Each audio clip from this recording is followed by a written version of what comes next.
Okay, so I'm going to talk about a concept that's kind of hard to explain to people. It's one of the hardest things to get people to understand when they're new to celiac disease or food allergies. People tend to, especially when they're not feeling well or they have an inkling that maybe food is an issue for them, they tend to create this relationship, this cause-effect relationship in their head. I did it for years, so I completely sympathize, but it's a little wrong. Sometimes with food allergies, it can be right. You can react immediately to a food allergy and know, oh my gosh, and that's especially true in anaphylactic situations. I have a few things that I am anaphylactically allergic to.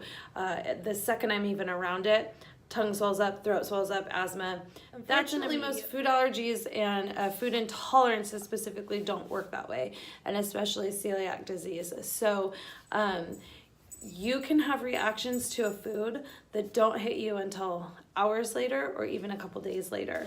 A specific example, I'm allergic to corn, and which is the hardest food allergy there is. It's literally in everything you eat, drink, breathe, touch. Luckily that allergy has gotten a lot better for me, but anyway, my reaction to corn doesn't start until 24 hours after I ingest it, and then it peaks 48 hours later.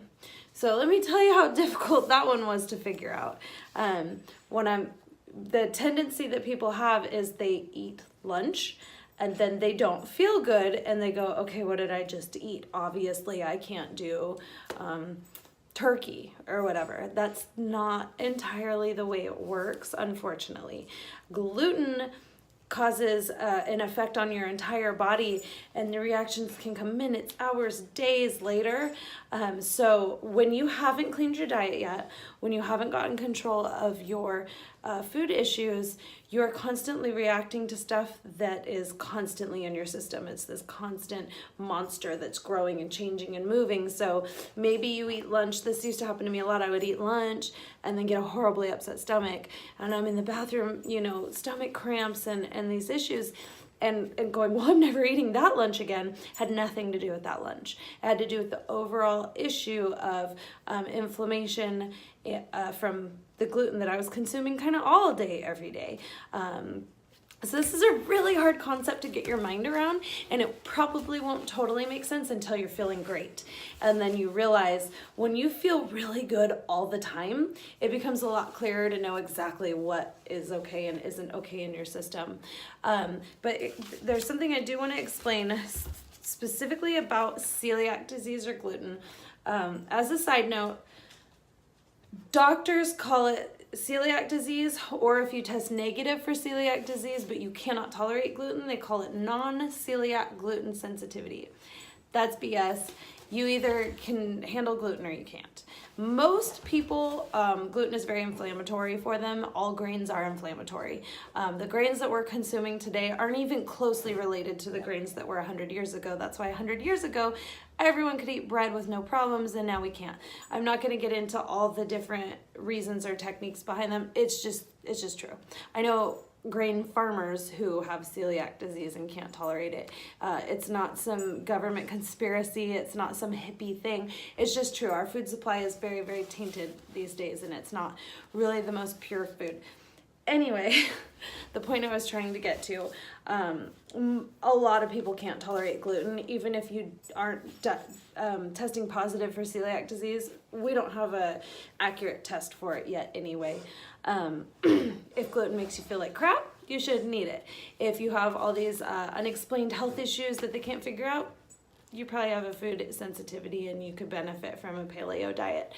Anyway, the way that our intestines work is your intestines have all these hairs called villi, and the hairs are what not only move food through your intestines, they're also what absorb the nutrients from the food. So that's how you get your iron and your vitamin D and your vitamin Bs, all that stuff.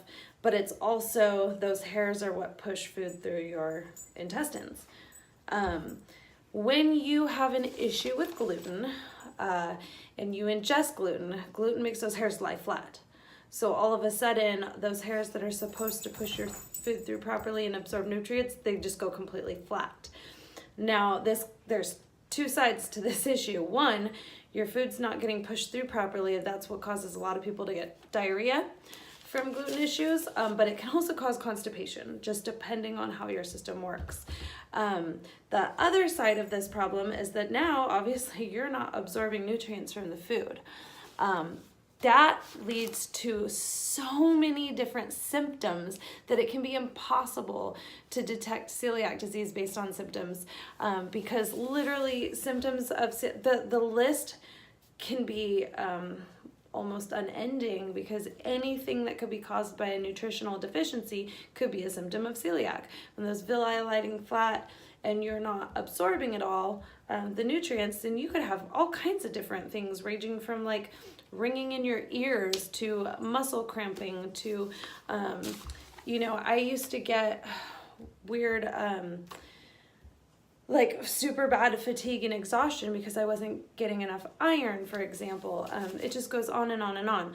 To complicate it even further, you have miles of intestines in here. You have all these intestines, and depending on who you are as a person, any part in that intestine could be the part that's affected where your villi lie flat. Different parts of your intestines are responsible for different nutrients. So this person that has celiac disease and me that has celiac disease, we're gonna have a completely different set of symptoms because we might have different parts of our intestinal tract that are being affected by this. So this can make it super, super hard to know. You can't, people come to me all the time, what are your symptoms? Well, it kind of doesn't matter because my symptoms will be totally different than yours. You will meet people where your symptoms line up exactly or pretty closely, but it's so much more common to have completely different ones. Lucky me, over the 20 years that I was undiagnosed and didn't know what was wrong with me, I had them all pretty much. So I can relate to almost anybody. I can give you a list of 100 symptoms that all I directly attribute to celiac disease and food allergies. That's the bad news, is it just wreaks utter havoc on you. Literally, my hair was falling out in chunks. I had severe acne. I had constant, I lost the hearing in this ear because my ear infections were so chronic. Lung infections and bronchitis. I caught every cold, every flu, every stomach bug. Severe leg cramps, bruises everywhere. I can go on and on and on with the symptoms. I thought the worst symptom was the stomach issue, though. I was constantly lying to people, hiding things because I didn't want people to know that I just had diarrhea all the time. And it would cause me major anxiety because I didn't understand where it was coming from. No matter what I tried changing my diet, I'd cut this food out, that food out. Doctors kept telling me it was stress. And so I carried a lot of guilt over this, like, why can't I just be normal and happy?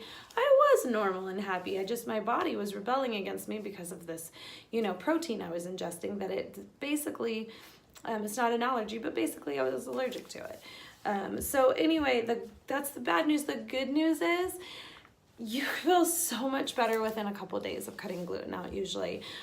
It's usually a very quick turnaround to at least start to feel better and see changes in your body. It can be a long road to completely heal, but you do start feeling better pretty quickly, which makes it a lot easier to do the work involved. So that's it for this video. There's a ton of other ones to click on depending on what is next most important for you in your journey. There's so many different aspects to this, from planning to food prep to understanding the rest of your food allergies, getting inflammation down. Reach out to me if you need anything at all. I would love to help direct you on like what videos to watch or what blog articles to read, help you come up with some meal plans. That's what I'm here for.